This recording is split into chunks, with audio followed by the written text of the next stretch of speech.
Welcome to the Orwellian nightmare, folks. Speech police are here, and the BBC are very happy to promote them, of course. A university is to hire 20 of its own students to challenge language on campus that could be seen as racist. Not that is racist, that could be seen as racist. So their own opinion of what could be racist.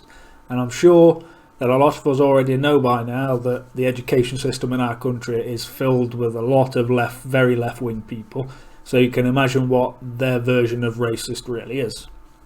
The University of Sheffield is to pay students to tackle so-called microaggressions, which it describes as subtle but offensive comments. They will be trained to lead healthy conversations about preventing racism on campus and in student accommodation. Vice-Chancellor Cohen Lamberts said the initiative wanted to change the way people think about racism. Basically, they want you to conform to their standards of racism. The students will be paid £9.34 an hour as race equality champions, working between 2 and 9 hours per week to tackle microaggressions in the university. So basically they're going to pay students to look to get offended. Which, in that environment, I'm pretty sure you can find something to get offended about, whether it's racist or not. So I wouldn't say that they're the best of judges, students, on matters of racism, because they all have one opinion at the moment, because they're coming out of our very left-wing education system.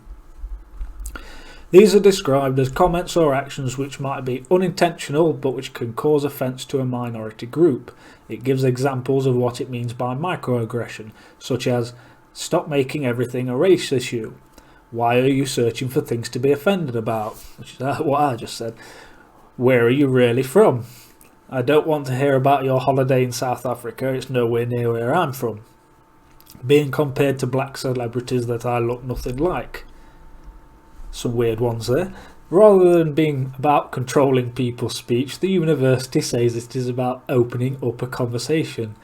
Yeah, of course it is. This is not about shutting down bad words that do you harm, or you think do people harm, and you've got offended about on behalf of somebody else. This is about opening the conversation up. This is about free speech, isn't it? That's exactly what you want from this. Don't talk bloody wet, for Christ's sake. Just be honest in your bullshit. It says that the equality roles are being created in response to demand from students, training them how to help their peers understand racism and its impact. And I wonder where this demand from students came from. Do they just think it up themselves, or do you think it was pushed on them by a very liberal education system? We think it's important to be open and honest about racism. Oh, so that means then maybe they're going to point out the racism against white people in this country, you know, because I hear everything about pale, male and stale, and yet came out the other day that our kids, especially young males, have the worst education in the country. They are coming out of school with the worst education in the country. They're being held back in favour of everybody else. And I don't see Sheffield University bringing that one up, surprisingly. Can you? I'll just finish this article out. A report last autumn from the Equality and Human Rights Commission warned that racism was a common occurrence for some students, with incidents of name-calling, physical attacks and racist material on campus.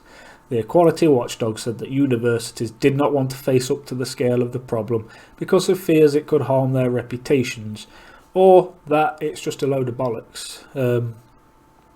I really do think that, it says in this right near the end there, with incidents of name-calling. Honestly, name-calling, we are bringing up a generation of pussies. Why can't we go back to the old adage of sticks and stones may break my bones, but names will never hurt me? I grew up with that mantra, and names have never hurt me, surprisingly. You can call me what you want, I don't give a shit. I look like this in the middle of Pleb Town, in the middle of Scum Town. I really don't give a shit what you say about it. So why are the new generation, I call them the millennials, but I'm technically a millennial, the ones that came just after me, like 10 years after me, why are they so wet? Why do they get offended so easily? And the answer to this is probably much simpler than you think. They are quite literally being taught this. The people in our education system are making our children wets. Massive bloody wets.